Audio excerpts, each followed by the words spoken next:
Have you ever wondered how you can turn your open houses into more business? Hi, I'm Calvin Curry, and in this video I'm going to talk about open house tips that you can use to generate listings and buyers from your open houses.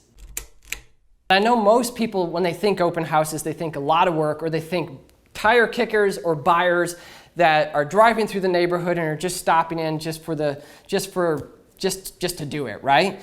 So if you think of it a little bit differently, most open houses, when they're leveraged correctly, will also attract a lot of sellers. And it's a really good way to get listings and also build your authority in that neighborhood. So if you're farming a neighborhood, for an example, open houses are your best friend. They're a lot of work and they're kind of a pain, but they can produce a lot of business and really plant you as an authority in a local community. So let's talk about some of the ways that you can do this. So years ago, back in the recession, we did like mega open houses. We called it sold in a week, but we were able to sell houses really, really fast by doing these huge open houses, getting hundreds of people through them. And so what I'm going to share with you is some of the things that we did in these mega open houses that you can leverage on a smaller scale and help your open houses be effective. So the first thing is, if it was me getting a listing, I would do it as quick as you possibly could when you launch that listing. So if you list the home on Monday, maybe you put it on the MLS on Friday or Thursday or whatever it is and get all your pictures done and do the open house the first weekend if possible. That's one way I would do it if I was out doing open houses. And when you do that, you can get that first rush of buyers and maybe capture some of those buyers yourself. You can also, as the listing is new, try to bring in all the nosy neighbors. You want the nosy neighbors because you want to be their friend. You want to get their listing. You want to help them. You want to provide value to them.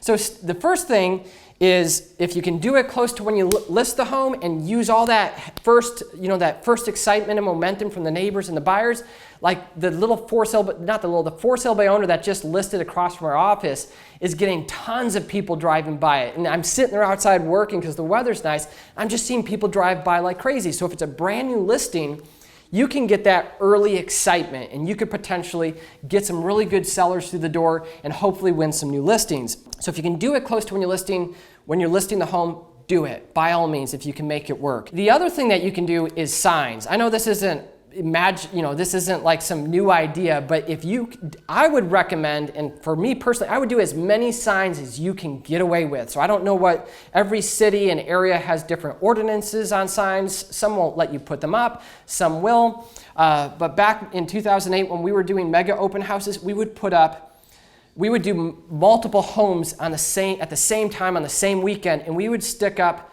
200 to 600 signs. I know that sounds crazy, but it drove the excitement crazy. And what it did is all the buyers that were real, it made them look at the tire kickers and think they were real too, and it spiked the price and it normally sold the home. We would sell 30 to 50% of the homes, depending upon the price, the area, the demand for that home. On the weekend, we did the mega open house. So it's a really good way to just build a lot of excitement. And this is in the recession. This wasn't a hot market. It was a horrible time to be selling homes. It was the thing that we did differently that was getting our listings sold versus most of our listings were just dead in the water in 2008, 2009. So signs, I would do as many as you can get away with. Just listed, postcards, mail the neighborhood if you can afford to. If you don't want to mail the neighborhood and spend the money, you can always do door hangers. And if you do mail the neighborhood, do every door direct mail. It's about 17 to 18 cents per postcard. It's a lot cheaper. You can do a really big jumbo postcard and make a big impact. And then another thing you could do is, and we talked about this earlier, is knock on doors. Go and introduce yourself to all the neighbors. Invite them to the open house. Tell them who you are. Tell them you just listed the home. Get them to come in and see it. You want people to come through the doors, experience what you do differently than everyone else, and to be wowed by what you're doing. So signs, postcards, knock on doors, do it close to when you got the listing. And when people show up, have something ready for both buyers and sellers. There's a lot of tips and tricks out there online, good resources from making them sign in and how you can actually do that. I would recommend giving, maybe having a CMA or just like a little market report for your neighborhood to give to especially sellers, maybe even interested buyers. You just want to separate yourself from all the other agents. So when you do little things like that, you show that you're an expert. You show that you know what you're doing. If you have a book and you're one of our Authorify customers, bring a book for both buyers and sellers if you can. But having a book shows that you're different. And if you have your photo on the cover, or it shows that you wrote it, or it was provided by you, depending upon how you set that up, that's a really good way just to plant yourself as an authority. And if you don't have a book, you can learn how to get one at authorify.com. It's authority spelled with an F instead of a T. Authorify.com, go over there, check it out, and see if that's a good fit for you.